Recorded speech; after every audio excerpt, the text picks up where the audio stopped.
जय श्री राम, जय बजरंगबली। भाइयों, आज मैं आपके साथ एक ऐसा अत्यंत शुभ, चमत्कारी और दुर्लभ अवसर साझा करने जा रहा हूं जो केवल साल में एक बार आता है, और वह है सावन माह की हरियाली तीज।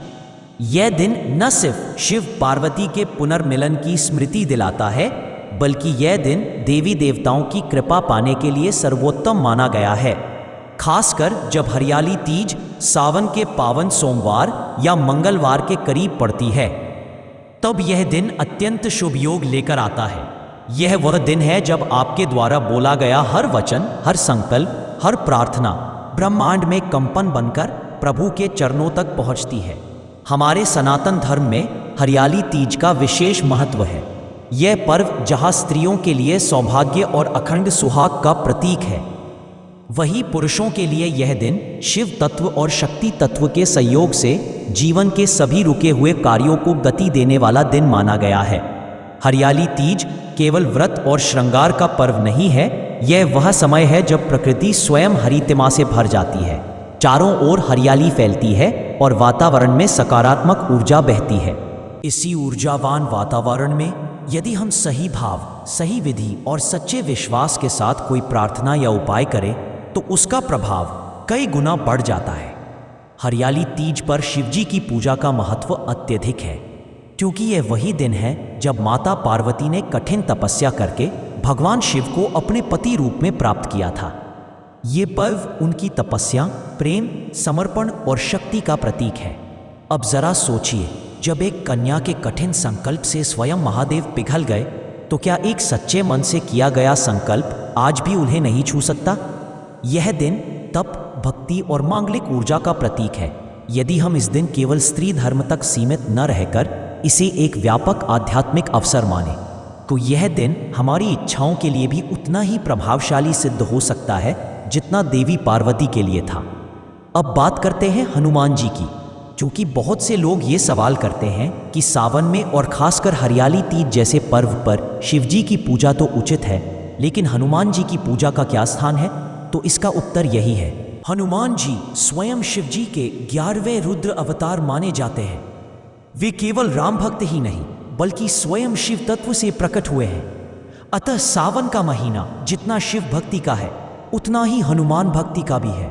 विशेषकर जब मंगलवार, एकादशी, तीज या प्रदोष जैसे दिन सावन में पड़ते हैं, तब हनुमान जी की पूजा अक्षय फलदायी होती है। हरियाली तीज और सावन दोनों का मेल जब हनुमान भक्ति से होता है, तो यह एक दुर्लभ त्रिवेणी बन जाती है।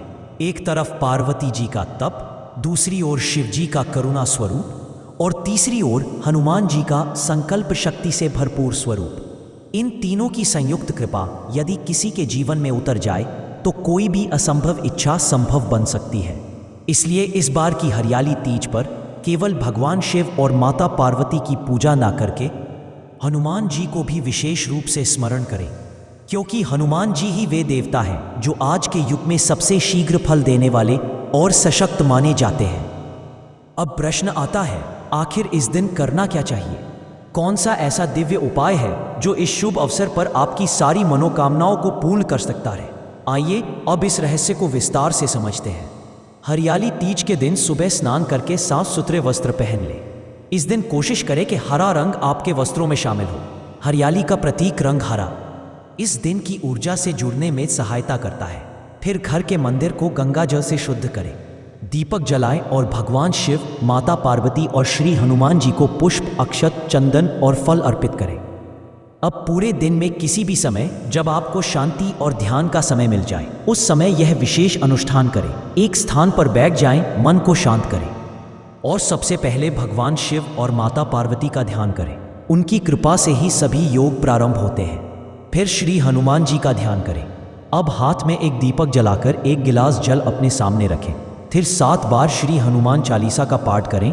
हर पाठ में अपने मन को पूरी तरह समर्पित करें। फिर 7 बार बजरंग बाण का पाठ करें। ये स्तोत्र आपकी रक्षा करते हैं, आपकी इच्छाओं को तीव्रता से ऊर्जावान बनाते हैं। उसके बाद 7 बार श्री रामचंद्र कृपालु भज मन स्तुति का पाठ करें। यह स्तुति आपके भीतर राम नाम की भावनात्मक ऊर्जा को भर देती है। अब एक बहुत महत्वपूर्ण चरण आता है, राम नाम संकल्प। 108 बार श्री राम का नाम लें। श्री राम श्री राम श्री राम। यह नाम उच्चारित करते समय केवल शब्द न दोहराएं, बल्कि हर बार उसे अपनी हृदय गति के साथ जोड़ें। यह नाम आपकी आत्मा को ऊर्जा से भर देता है। अब इस दिव्य अवस्था में एक साफ कागज लें और एक हरे या लाल पेन से सबसे पहले ऊपर जय श्री राम लिखें, फिर अपना नाम लिखें। अब जो भी आपकी इच्छा है, नौकरी, विवाह, संतान, विदेश यात्रा, आर्थिक सफलता, मानसिक शांति, उसे ऐसे लिखिए जैसे वह पहले से पूरी हो चुकी है। मैं अमुक पद पर कार्यरत हूँ, मेरी मासिक आय इतनी है, मेरा जीवन सुखी और सफल है। इस प्रकार आप अपने जीवन की वह तस्वीर उस पन्ने पर उतारें जो आप भविष्य में जीना चाहते हैं। अंत में 3 बार लिखें, जय श्री राम, जय श्री राम, जय श्री राम। इस पृष्ठ को मोड़े और हनुमान जी के चरणों में रख दें।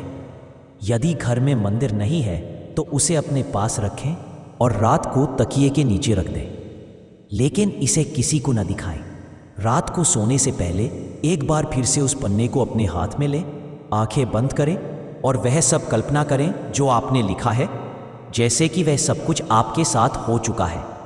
उस भाव में रहकर प्रभु को धन्यवाद दीजिए और कहिए, हे प्रभु, यह सब अब आपकी कृपा से मेरे जीवन में उतर रहा है।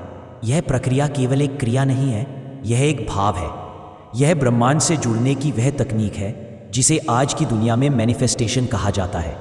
लेकिन हमारे ऋषि मुनियों ने हजारों साल पहले इस विज्ञान को अपने जीवन में साथ लिया था। हनुमान जी की कृपा से यह साधना कई गुना अधिक प्रभावी हो जाती है, क्योंकि वे कलयुग के जीवंत देवता हैं। अब एक और बात बहुत ज़रूरी है, यह उपाय तभी असर करेगा जब आप संदेह को मन से बाहर निकाल दें। श्रद्धा और भरोसा, ये 2 स्तंभ हैं जो हर चमत्कार की नींव होते हैं। अगर आप यह सोचकर कर रहे हैं कि चलो करके देखते हैं क्या होता है, तो यह उपाय आपके लिए नहीं है। लेकिन अगर आप यह सोचकर कर रहे हैं कि मुझे पता है प्रभु मेरी बात सुनेंगे और जब समय आएगा वो मुझे वह सब देंगे जो मैंने मांगा है, तो फिर यह उपाय आपके जीवन को पूरी तरह बदल देगा। हरियाली तीज का यह अवसर यूं ही नहीं आया है। यह संयोग सावन, शिव पूजा, पार्वती व्रत और हनुमान संकल्प, यह सब एक विशेष ऊर्जाओं का संगम है। और यदि आपने इसे पकड़ लिया तो कोई भी मनोकामना अधूरी नहीं रह सकती। अगर आप सरकारी नौकरी की तैयारी कर रहे हैं या करियर में कोई बड़ी छलांग लगाना चाहते हैं या कोई पारिवारिक समस्या हल करना चाहते हैं, तो यह दिन आपके लिए स्वर्ण अवसर है। इसलिए मेरे भाइयों, इस हरियाली तीज को व्यर्थ मत जाने दीजिए। इसे केवल एक पर्व की तरह न मनाइए, इसे एक संकल्प दिवस बनाइए, जब आप अपने भाग्य को अपनी आत्मा से प्रभु तक पहुंचा सकें। जय श्री राम, जय बजरंग बली। अगर आपको यह उपाय अच्छा लगे, उपयोगी लगे, तो इस वीडियो को अपने दोस्तों, परिवार और उन लोगों तक जरूर पहुंचाएं जो आज समस्याओं से जूझ रहे हैं। उन्हें भी यह दिव्य उपाय करने दें। कमेंट बॉक्स में जय श्री राम जरूर लिखें, क्योंकि राम नाम से शिव और हनुमान दोनों प्रसन्न होते हैं। जय श्री राम, जय महादेव, जय हनुमान। सावन मंगलमय हो।